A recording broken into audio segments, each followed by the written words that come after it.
Hey guys, how's it going? Today is Tuesday, so you know what that means. It's your favorite day of the week because it's How To Tuesday. For today's installment, I want to cover a trick that you guys have been requesting for quite some time now, the 180. So this trick is a two-part trick. The first part is the rollback. I'm going to be showing you guys how to properly roll back, what an Indian giver is, and which way you should be rolling out. The second part is going to be the 180. I'm going to try to gear this tutorial in a way that helps people learn the 180, and for those of you guys that know how to 180 already, I want to help you guys improve it, do it higher, do it over different things, do it onto things, onto grinds, whatnot. Alright, so let's get to it. Step number one, the rollout. What I recommend doing is finding a wall, preferably not your neighbor's house because they might complain, you might leave a little scuff on the wall or something. But what you're going to want to do is kind of like a front end endo, and that'll get you a little bit of momentum to go fakie and practice the rollout. So again, you're going to want to go up to the wall, slow comfortable speed while wedging your front tire into the wall, and then kind of yanking back slightly to give yourself some backward momentum, and then starting to pedal backwards. If you have a free coaster, obviously you won't need a pedal, so that's an advantage for you. But for those of us with cassettes, you'll need a pedal backwards. Again, your foot placement is key for this. So if you're left foot forward, you're going to want to roll out to the right. If you're right foot forward, you're going to want to roll out to the left. I'll do both just to give you guys a little idea of how to do it. So the rollout is going in reverse, much like you would in a car, forklift, or a tricycle. In order to turn right while going fakie, you're going to want to turn the bars to the left. If you want to turn left, you're going to have to turn the bar side to the right. So as you can see here, when I'm about to roll out and turn around, I slightly turn my wheel slightly to the left, which will help me turn around to the right. Then it's a matter of kind of lifting your arms and swinging the front end around. Once you have the rollout kind of comfortable, you're going to want to take the next step and try the 180s. What I recommend doing is a couple stationary hops. First couple of spins you're going to try are probably going to be a 45 or a 90. Maybe if you have some pretty good pop early on, you'll be able to get it to like 100, 120. That's perfectly normal. None of us ever did a 180 the first try we ever got on a bike. Rome wasn't built in a day. You'll learn over time. Since I'm a left foot forward, I'm going to break it down with that stance first.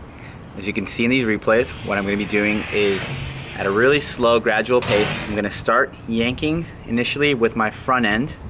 As you can see, my arms and shoulders and head are leading the front.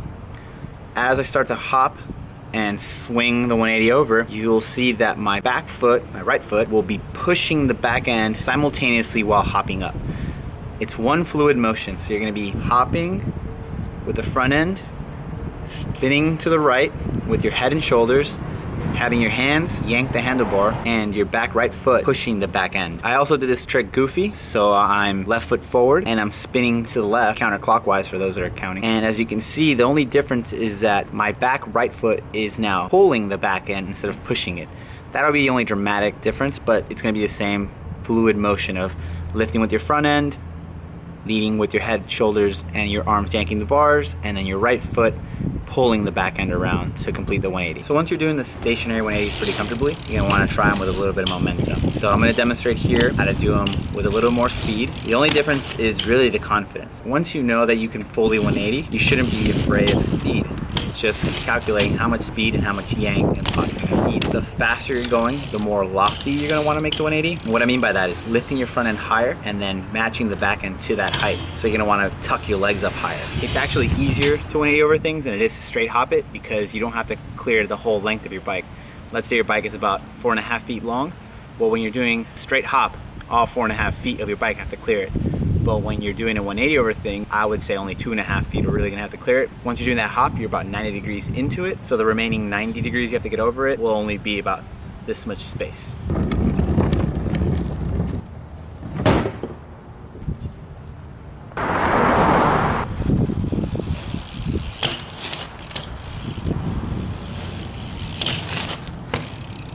All right, well, that trash can was a little bigger than I expected, and it took a little more effort than I thought. So I didn't want to be all sweaty for this outro, but apparently I am, so sorry about that. Some troubleshooting advice: if you're not coming around all the way on the 180, maybe go a tiny bit faster, hop a little higher, and then yank like there's no tomorrow. If you're coming around all the way and your fakie is just atrocious, then I would recommend going up transitions and coming back fakie just to get the concept right. You can even do it on your driveway or, like I said, up against the wall, kind of practice that motion. Like anything, Rome wasn't built in a day, so the more and more you practice the 180, the rollout, all that good stuff, you'll get it in no time. If you're having problems because you're goofy barefooted, like I said, your back foot is gonna have to pull instead of push, which is like a major element to that. So something that helps me when I do switch things, everything on the spin is exaggerated. So I like yank a little harder, I hop a little higher, and I contort my body a little more dramatically in order to try and get that back end to come around. Hopefully you work out all those kinks, and once you do, I want you guys to tag me in all the videos of you guys 180 over awesome stuff. Anyhow, I hope this tutorial helped you guys. It's a pretty awesome trick once you have it dialed. You can take it just about anywhere. You can do it onto grinds and off of grinds, like I said earlier, over rails, onto different loading docks, and off of gigantic things like Stevie and those guys. Hope this tutorial helped you guys. As always, leave me any questions, comments, or suggestions in the comment section, and subscribe to your boy. Cheers, guys.